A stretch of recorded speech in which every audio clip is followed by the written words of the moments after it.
Now that we have our app all set up, if you go to the GitHub page and scroll down of InsecureShop, you may see that there are a list of vulnerabilities that are presented in front of you. So the first one being hard-coded credentials. We have discussed it in other applications as well.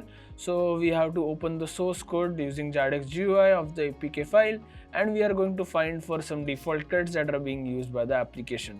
So if you open InsecureShop, you can see an amazing UI with a yellow design, and on the left side I want you guys to actually open the JADX GUI application.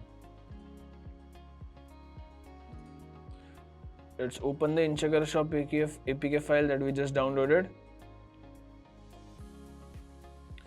And the best way is actually, what I would suggest is go to the search bar and then just search for user creds or password, pass, all of these certain common strings that you could do instead of going throughout the whole code, which is a good practice again, because that's the sole point of static analysis, actually, to understand how the code is being implemented. But these are certain shortcuts, or let's say if you have a tight deadline, you might use some of these tips.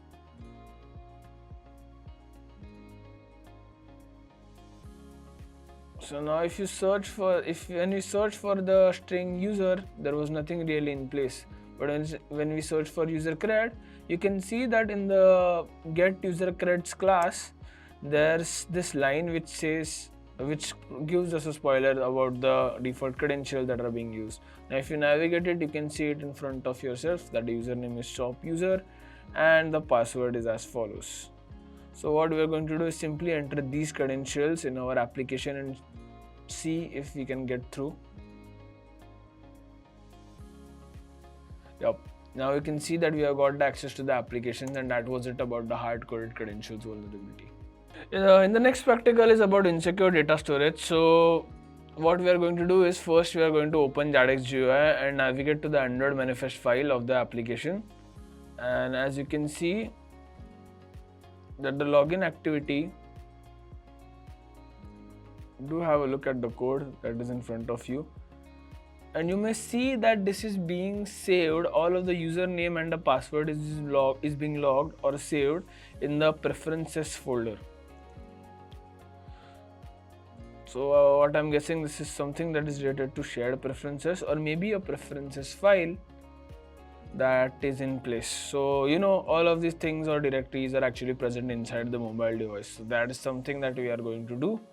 So anything related to the application storing data, you have to do this. So let's move to ADB shell, cd data/data and application name.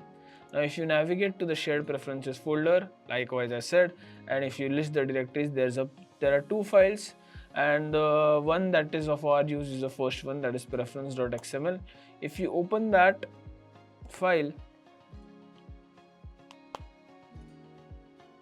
I guess maybe we could get something.